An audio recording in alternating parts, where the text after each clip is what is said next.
أعزي سيدي ومولاي صاحب العصر والزمان بوفاة سيدتي ومولاتي أم البنين التي أعطت ما أعطت فداء لأبي عبد الله الحسين.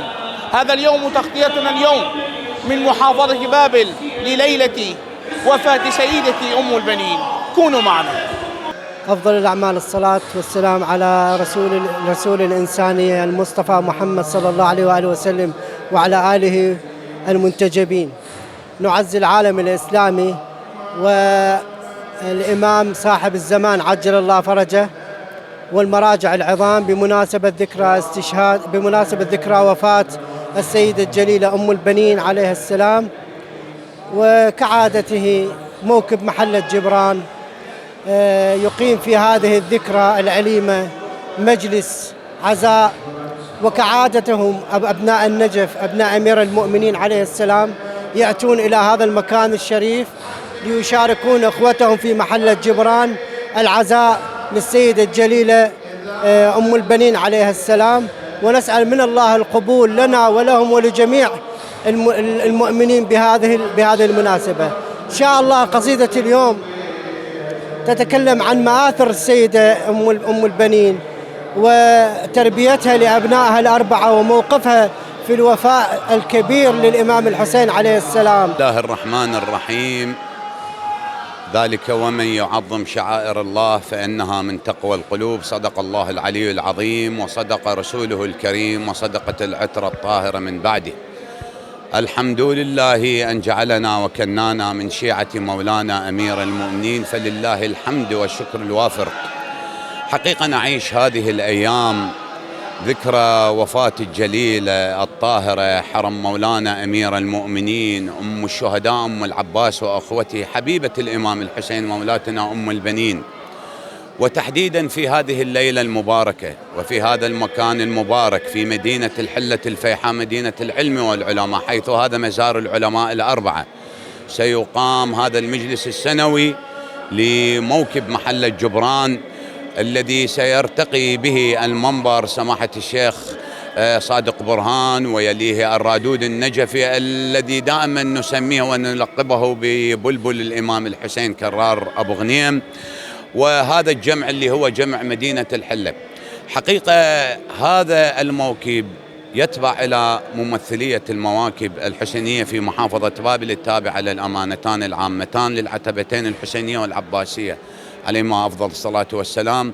أخذت على عاتقها هذه الهيئة أن تؤدي هذه المجالس المركزية وأن تتعايش مع هذه الأنفاس وهذه المجالس الحسينية، رغم لها عدة منافذ من العمل الإداري والتنظيمي فيما يخص محرم وفيما يخص الأربعينية، ولكن في هذه المجالس البينية التي تخص أهل البيت لها بصمة ولها وجود ولها وقفة. اللهم صل على محمد وآل محمد وعجل لوليك الفرج والعافية والنصر. كل الشكر والتقدير والامتنان لكادر قناة المواكب الفضائية لتغطيتها الدائمة لمجالس ومآتم أهل البيت صلوات الله عليهم بجميع مواكب وهيئات الحلة مدينة الكرم مدينة الإمام الحسن المجتبى سلام الله عليه. نتشرف بكم بهذه الليلة، ليلة وفاة الصابرة الطيبة أم الأربعة أم العباس أم البنين سلام الله عليها. طبعا إن شاء الله ما راح نطلع عليكم والاختصار إن شاء الله بهذا الموضوع. الحلة ومجالس الحلة مدينة الإمام الحسن المجتبى، الحلة المشرفة، حراك حسيني مستمر دائما لخدمة محمد وآل محمد، سواء كان على مستوى إقامة العزاءات الحسينية من ناحية الردات أو من ناحية الزنجيل، وكذلك تقديم خدمات الأطعام بسم الله الرحمن الرحيم، ويطعمون على حبه مسكينا ويتيما وأسيرا. بسم الله الرحمن الرحيم. فيما يخص المواكب الحسينية في الحلة لا يوجد تاريخ محدد لنشأتها وتأسيسها، ولكن كانت في العشرينيات من القرن الماضي هي موجودة على الواقع الحلي. كانت المواكب تأتي إلى ديوخانة السادة القزاونة الموجودة في محلة الطاق. هنالك 10 مواكب 3 في الصوب الكبير من الحلة و7 في الجانب الكبير من الحلة، تبدأ من الجامعين الطاق جبران والمهدية وجباوين والتعيس، وتنتهي في الإكراد. والثلاثة اللي موجودة في الصوب الكبير هي قريطعة والقلج والوردية.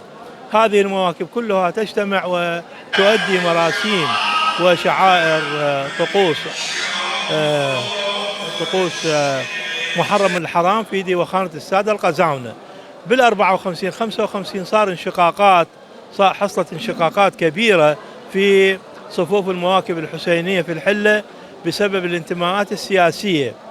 وأول موكب اتخذ حسينية بن طاووس اللي هي موقعها في محلة جبران القريبة من الديوخانة قرب الجسر في منطقة السنية بفتح السين. هذه اتخذها موكب محلة الإكراد، وهو أول موكب انشق عن المواكب الحسينية عن ديوخانة السادة القزاونة. ومن ثم بدأت المواكب تتبعها لأمور سياسية كما قلت. وبعدين السيد هناك السيد القزويني قال لهم خل تكون المواكب كلها في تؤدي شعائرها في حسينية بن طاووس، بالعفو بن طاووس نعم. وبدت من 54 55 إلى نهاية 76 حيث انهيت ممارسة هذه الشعيرة لمصادرة حقوق الشيعة في ذلك الزمان. المواكب الحسينية الحقيقة هي مجالس وعظية نتذكر بها ونستذكر آل البيت الأطهار ودورهم الكبير في إحياء رسالة السماء عن طريق الأئمة المعصومين وما لاقوه من مصائب وظلم ويعني استبداد. نستذكرهم احتراما لهم لدورهم، واحتراما وتقديرا وولاء إلى سيد الرسل محمد صلى الله عليه وآله وسلم وإلى عترته الطاهرة. بالنسبة موكب جبران هو من المواكب القديمة المعتمدة في مدينة الحلة، وكان أول رادود لها هو الشيخ الكبير عبد الصاحب عبيد الحلي، ومن ثم عبد الأمير محمود الجبوري. ومن يعظم شعائر الله فإنها من تقوى القلوب.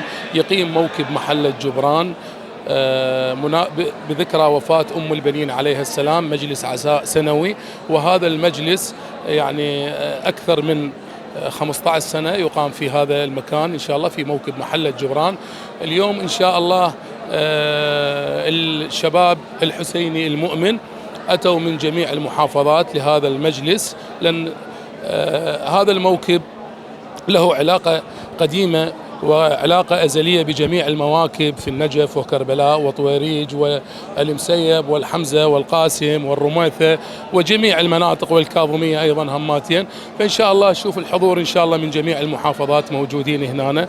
الموكب يعمل على يعمل في كل الأشهر في السنة لخدمة سيد الشهداء وخدمة القضية الحسينية. اليوم الرادود كرار بغنيم والشاعر كلمات الشاعر قحطان الحسناوي والخطيب شيخ صادق برهان، والحمد لله والشكر يعني كل الأمور توفرت وكملت إن شاء الله، ونسأل الله سبحانه وتعالى أن يعودها علينا وعليكم بالخير والبركة والتوفيق إن شاء الله. شكرا لجنابكم الكريم.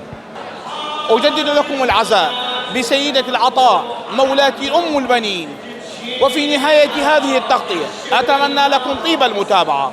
كان معكم سجاد الياسري، محافظة بابل.